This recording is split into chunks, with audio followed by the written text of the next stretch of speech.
Son las 9:04 y recibimos ahora en ampliación de noticias al defensor del pueblo, doctor Walter Gutiérrez, al que doy la más cordial bienvenida a RPP. Muy buenos días, señor defensor del pueblo. Buenos días, Fernando, Carlos, Mónica. Buenos días, ¿cómo estamos? Bueno, hemos leído con mucha atención, como todos sus comunicados, el documento que han publicado ayer. Por una parte, felicitando al señor Pedro Castillo por la proclamación que se ha hecho de él como presidente electo, pero al mismo tiempo han querido ustedes destacar el tema de la corrupción y la responsabilidad que le corresponde al jefe de Estado para liderar la lucha contra ella. Explíquenos, por favor, de dónde vino esta decisión de unir a las felicitaciones este foco puesto en el tema del liderazgo en la lucha contra la corrupción.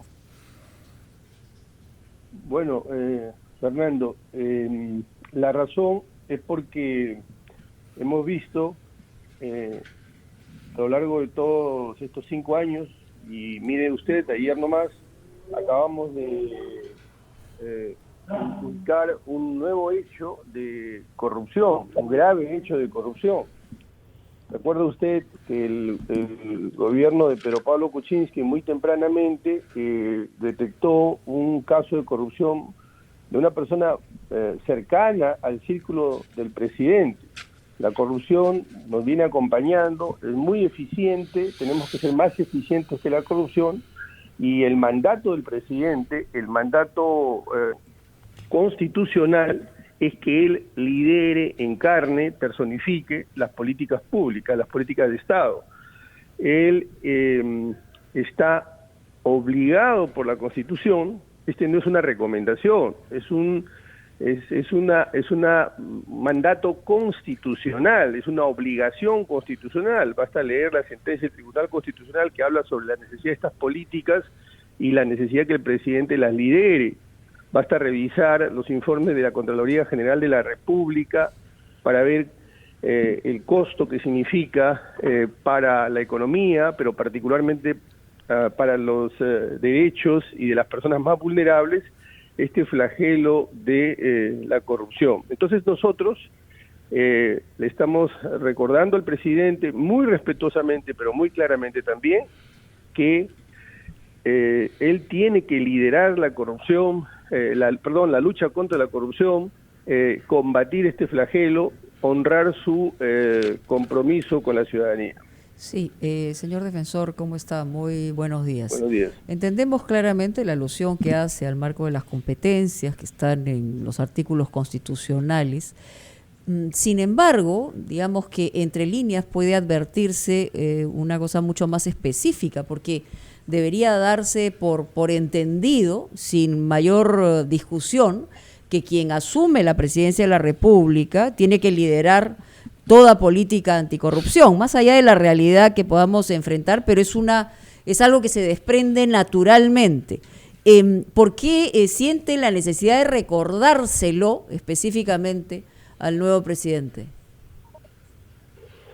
Porque si hacemos una encuesta, y de hecho ya me parece que más de una encuestadora la ha realizado, esta es una de las principales preocupaciones del país, y porque todos los días vemos actos de corrupción. El programa de ustedes, La Primera Hora, y con toda justificación, se ha ocupado de conocer los alcances de estos actos de corrupción en el sistema de salud, y porque los funcionarios públicos tienen que entender que la corrupción tiene que estar proscrita, alejada de los círculos de las competencias y funciones que ellos realizan o los círculos del poder. Es como si el nuevo ministro de Salud o la nueva ministra de Salud dijera, miren, esta ONG tiene gran experiencia y sus funcionarios, la verdad, necesitamos que nos asesoren. No, señor, de ninguna manera. Tenemos que ser absolutamente intolerantes y frontales contra la corrupción. Sí, mi pregunta tiene que estar alejado de la corrupción. Mi pregunta iba si específicamente está dirigida también a personas, en el sentido de, por ejemplo, el señor Vladimir Cerrón, exgobernador, está inhabilitado por una sentencia judicial. Entonces, digamos que Dile a Juan para que escuche Pedro, digamos, ¿no? Yo le hablo al presidente, le hablo a los funcionarios que van a asumir responsabilidades. A ellos me dirijo con el mayor de los respetos, pero también, como dije, con toda firmeza y claridad. A ellos les hablo, porque son ellos quienes tienen que proscribir, alejar a todo aquel que está señalado, a todo aquel que esté investigado, y más aún si está condenado, así sea en primera instancia. El ejemplo que he puesto trata de graficar esta situación. Sí, Carlos. ¿Cómo está? Sí, ¿cómo está, doctor? Muy buenos días. En el marco justamente de esta invocación que hace usted al presidente de la República, o sea, al presidente electo, yo quisiera preguntarle cómo ha tomado la Defensoría del Pueblo esta decisión que tomó a su vez el mandatario Francisco Sagasti de observar la ley que ampliaba las facultades de control concurrente de la Contraloría. Esta es una medida que asumió la Contraloría para justamente evitar actos irregulares de corrupción en diversos temas, entre ellos ejecución de obras públicas. Pero en términos generales, ¿le parece a usted que el presidente ha hecho bien en observar esta ley? Bueno, mire, este tema lo hemos conversado. No creo ser infidente al mencionar que en el Consejo de Estado, en la última sesión, hemos conversado este tema. El presidente nos ha hecho alcances en base a su experiencia, en base a su formación, respecto de algunos aspectos de la norma que pudieran mejorarse. Sin embargo, yo quiero mencionarle mi posición respecto de esto. Sí.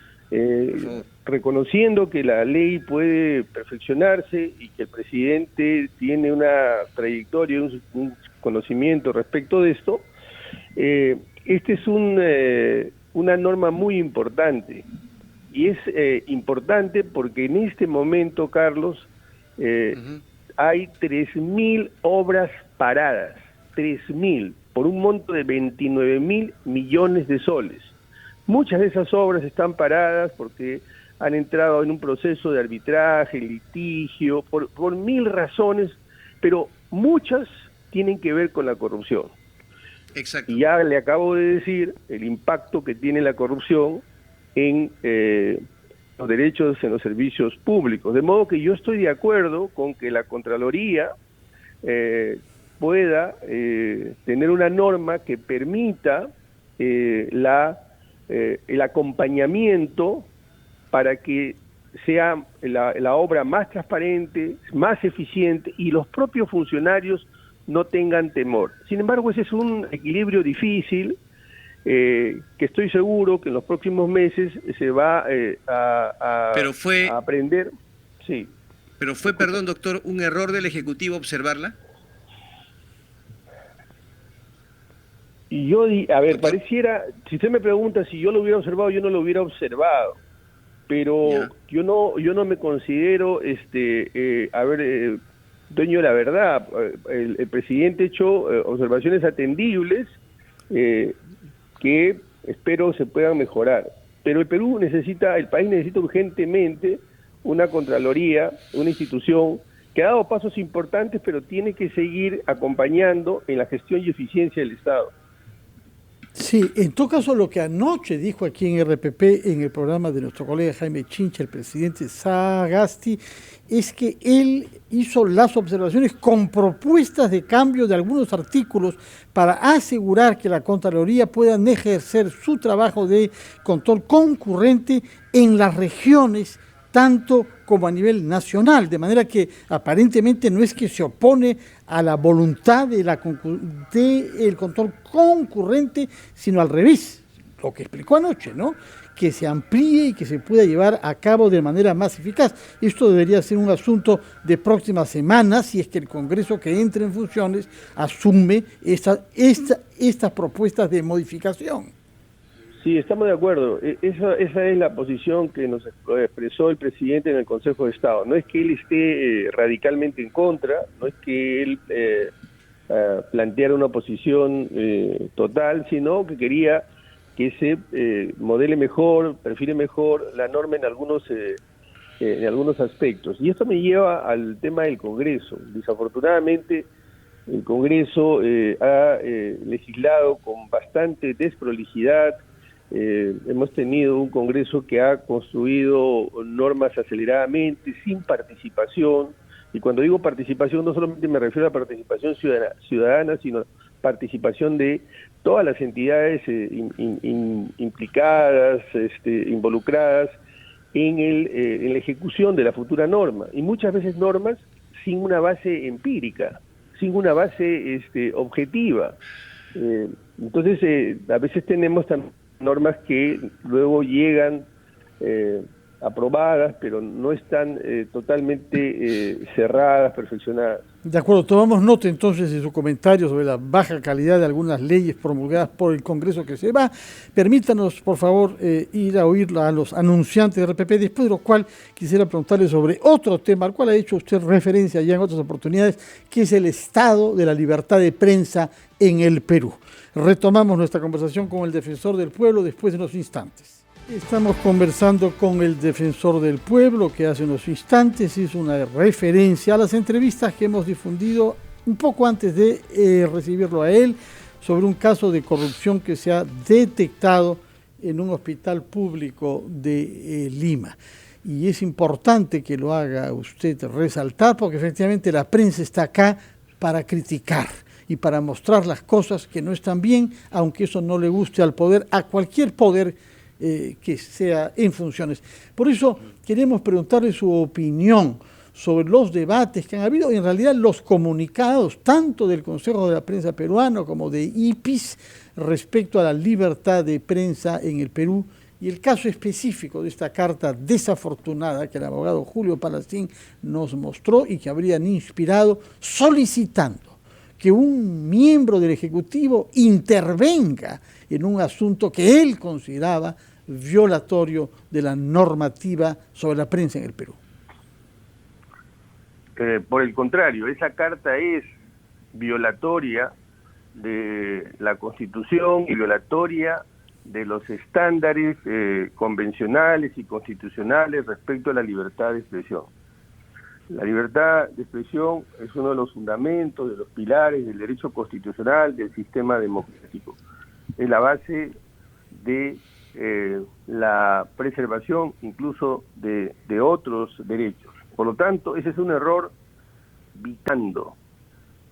El presidente, el hoy presidente, debe retirar esa carta, porque se le ha conducido a un error por una persona desavisada que no entiende, no comprende la importancia y el rol que cumple la libertad de expresión. Puede ser que determinados discursos no nos gusten, puede ser que determinadas investigaciones puedan hurgar, escrutar en aspectos de la vida de los hombres públicos que a determinadas personas no les guste, pero es una condición del sistema democrático.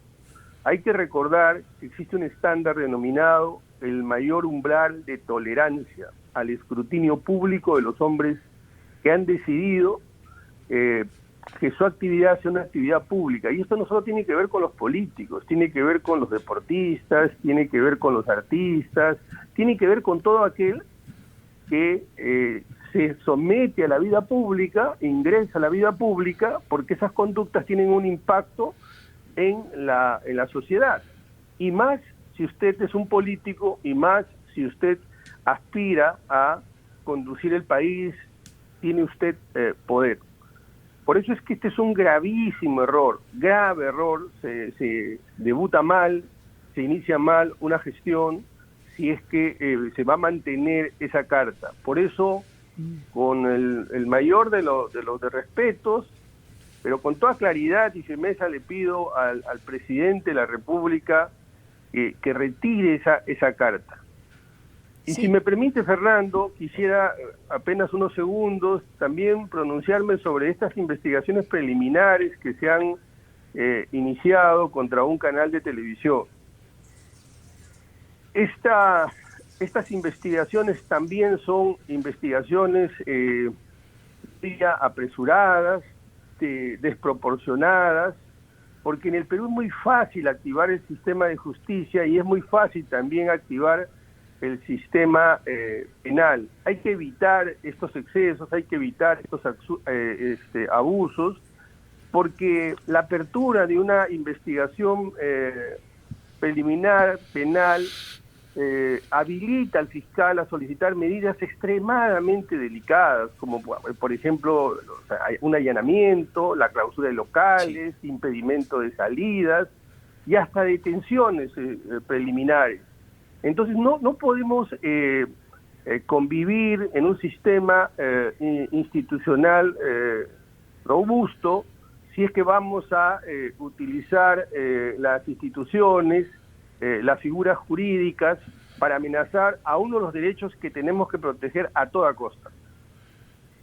Sí, bueno, es una herramienta fundamental, evidentemente, tener claro que no se puede utilizar como amedrentamiento, como amenaza, que cierne sobre los periodistas en nuestro país, en general en la prensa. Hay mecanismos, además, para plantear cualquier circunstancia en el Ministerio Público y Judicial si es que se falta la verdad, que es básicamente lo que puede ser punible en una circunstancia como esta naturaleza. Pero yo quería preguntarle, señor defensor, ustedes han publicado un tuit en la que señala que Digemit debe terminar la evaluación para la autorización de uso de medicamentos oncológicos que han sido propuestos por el MINSA. Ustedes señalan que hay una demora, que se restringe el acceso al tratamiento oportuno. ¿Qué pasa ahí? Bueno, lo que sucede es que todo el esfuerzo sanitario se ha enderezado a combatir la lucha contra la corrupción, todas nuestras capacidades, nuestra infraestructura como país, pero ya es tiempo que le dediquemos tiempo y esfuerzo también a atender otras enfermedades que pueden ser tan deleterias, tan dañinas como el COVID e incluso más. Recuerde que aquí en RPP, hace casi 6 meses o algo más, señalábamos, puntualizábamos que habían personas cuyo tratamiento se había detenido, se había agravado su enfermedad porque no se había hecho una estrategia global que permita atender todas las enfermedades. Ese tuit apunta precisamente a eso, apunta a activar a todo el sistema de salud, incluso las propias la vacunación de otras enfermedades, tiene que irse nivelando, alcanzando digamos los indicadores que en otros años han habido. Yo creo que ahora que hemos agarrado un buen nivel de vacunación, ya hay que empezar a mirar todos estos otros aspectos, todas estas otras enfermedades que están aquejando a decenas y en algunos casos hasta cientos de miles de personas. Doctor, yo quería tocarle el tema que nos ha indignado a todos el día de ayer y es esta mafia, esta organización criminal que vendía, entre comillas, camas UCI a pacientes con COVID-19. ¿Cuál es su invocación, sobre todo, en este caso, a quienes están a cargo de la investigación, los fiscales? Hemos conversado hace minutos con el doctor Reinaldo Avia. Y si hay mucha gente que acude a la Defensoría para presentar denuncias de diversa índole. No sé si ustedes han recibido, doctor, la Defensoría me refiero, denuncias similares sobre abusos y cobros en hospitales del país, sobre todo durante la etapa más triste y grave de la segunda ola. Bueno, en realidad nosotros recibimos diversos tipos de denuncias, pero puntualmente denuncias de carácter criminal no hemos recibido. Si no las hubiéramos, desde luego, inmediatamente tramitado, las hubiéramos canalizado a la Fiscalía de la Nación. Pero usted aborda un tema que es el centro justamente de nuestro comunicado, el tema de la corrupción. La corrupción a lo largo de los últimos años no se ha detenido, por el contrario, se ha incrementado. Precisamente por eso es que nosotros le pedíamos al presidente de la República que sea él quien lidere, encarne, conduzca esta política de Estado.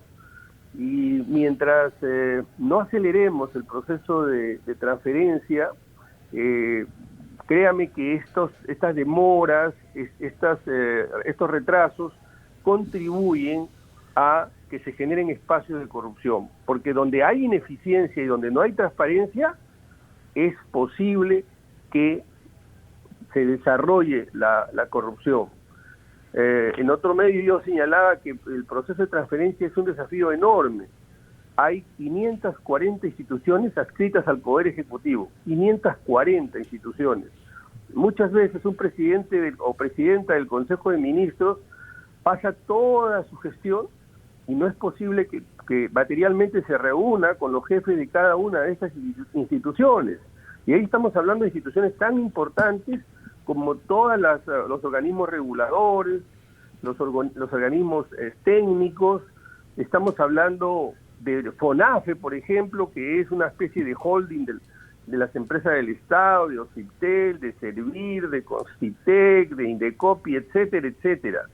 Entonces es urgente que el proceso de transferencia se realice, que conozcamos cuáles son los pasos que se están dando, porque para esto hay que conocer los sectores, conocer las políticas nacionales, las políticas que despliegan esas políticas nacionales, las políticas sectoriales, conocer bien cuáles son las prioridades que se van a dar, porque repito, que nosotros no seamos eficientes en la gestión pública, que no seamos transparentes en la gestión pública, hace que la corrupción se filtre, permee y tengamos todo este tipo de situaciones que ustedes mismos están develando. De acuerdo. Muchas gracias, defensor, por sus declaraciones sobre 4 puntos. Entonces, felicitaciones al presidente electo, una insistencia en que lidere la lucha contra la corrupción, luego el tema de la libertad de prensa y finalmente el de la transferencia de un gobierno a otro. Muchas gracias por su presencia en RPP, que tenga usted